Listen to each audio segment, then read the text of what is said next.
তেওঁ যেটো কৈছে ভোট কাটিবলৈ মই দিছো তানে ইলেকশন কমিশনৰ যে কাম নাই এই কথাটো তেওঁ প্ৰকাশ কৰিছে। ইলেকশন কমিশন হৈছে স্বতন্ত্ৰ এটা বডি। ভোট কাটিবলৈ কেনেকৈ হিমন্ত বিশ্ব শৰ্মাই কয়, হিমন্ত বিশ্ব শৰ্মাক কৈছো অকলে টিভিত কথা ক'লে নহ'ব, ডিবেটত আহক, আপোনাক পানী খুৱাই দিম, আপুনি ডিবেটত আহক, আপুনি মুখ্যমন্ত্ৰী নাই। তেওঁ কৈছে যে মিয়াক কষ্ট দিয়াৰ কামৰ কথা তেওঁ যিটো কৈছে এই কথাটো এজন সাংবিধানিক পদত থকা মুখ্যমন্ত্ৰীয়ে ইয়াতকে তৰল কথা আৰু হ'ব নোৱাৰে। হিমন্ত বিশ্ব শৰ্মা একচুৱেলি মুখ্যমন্ত্ৰীৰ আসনখনৰ যোগ্যই নহয়, সেইখন আসনৰ গৰিমা তেওঁ ৰাখিব পৰা নাই। আপুনি নহ'লে মুখ্যমন্ত্ৰীয়ে কয় নেকি মই মিয়াকটো ট্ৰাবুল দিমেই, মিয়াকটো মই অত্যাচাৰ কৰিবলৈ দিছোঁ। তেওঁতো ইলেকশ্যন কমিশনকো চেলেঞ্জ কৰিছে।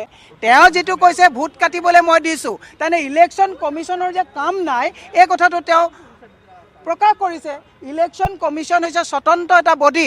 ভোট কাটিবলৈ কেনেকৈ হিমন্ত বিশ্ব শৰ্মাই কয়, হিমন্ত বিশ্ব শৰ্মাক কৈছো অকলে টিভিত কথা ক'লে নহ'ব, ডিবেটত আহক, আপোনাক পানী খুৱাই দিম, আপুনি ডিবেটত আহক, আপুনি মুখ্যমন্ত্ৰী নাই। তেওঁ কৈছে যে মিয়াক কষ্ট দিয়াৰ কামৰ কথা তেওঁ যিটো কৈছে এই কথাটো এজন সাংবিধানিক পদত থকা মুখ্যমন্ত্ৰীয়ে ইয়াতকে তৰল কথা আৰু হ'ব নোৱাৰে। অসমৰ ৰাইজে এনেকুৱা হাল এৰি খিয়াল খেদা মুখ্যমন্ত্ৰীক ২৬ আৰু ৬০ দিনৰ পিছত ক্ষমতাচ্যুত কৰি অসমখন উদ্ধাৰ কৰিব লাগে। তাৰ কাৰণে মই সকলোকে অনুৰোধ জনাইছোঁ।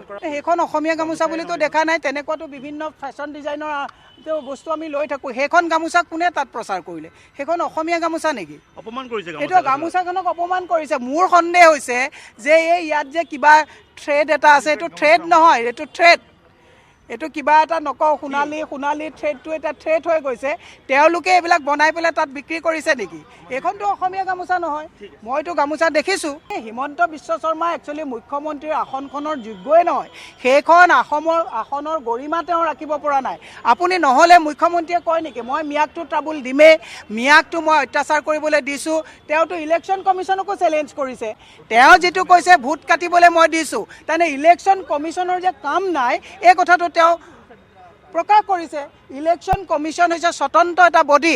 ভোট কাটিবলৈ কেনেকৈ হিমন্ত বিশ্ব শৰ্মাই কয়, হিমন্ত বিশ্ব শৰ্মাক কৈছো অকলে টিভিত কথা ক'লে নহ'ব, ডিবেটত আহক, আপোনাক পানী খুৱাই দিম, আপুনি ডিবেটত আহক, আপুনি মুখ্যমন্ত্ৰী নাই। তেওঁ কৈছে যে মিয়াক কষ্ট দিয়াৰ কামৰ কথা তেওঁ যিটো কৈছে এই কথাটো এজন সাংবিধানিক পদত থকা মুখ্যমন্ত্ৰীয়ে ইয়াতকে তৰল কথা আৰু হ'ব নোৱাৰে। অসমৰ ৰাইজে এনেকুৱা হাল এৰি খিয়াল খেদা মুখ্যমন্ত্ৰীক ২৬ আৰু ৬০ দিনৰ পিছত ক্ষমতাচ্যুত কৰি অসমখন উদ্ধাৰ কৰিব লাগে। তাৰ কাৰণে মই সকলোকে অনুৰোধ জনাইছোঁ।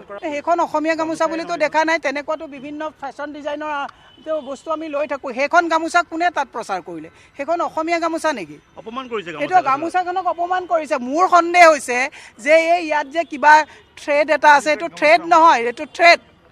এইটো কিবা এটা নকওঁ, সোণালী থ্ৰেডটো এটা থ্ৰেড হৈ গৈছে। তেওঁলোকে এইবিলাক বনাই পেলাই তাত বিক্ৰী কৰিছে নেকি? এইখনতো অসমীয়া গামোচা নহয়, মইতো গামোচা দেখিছোঁ।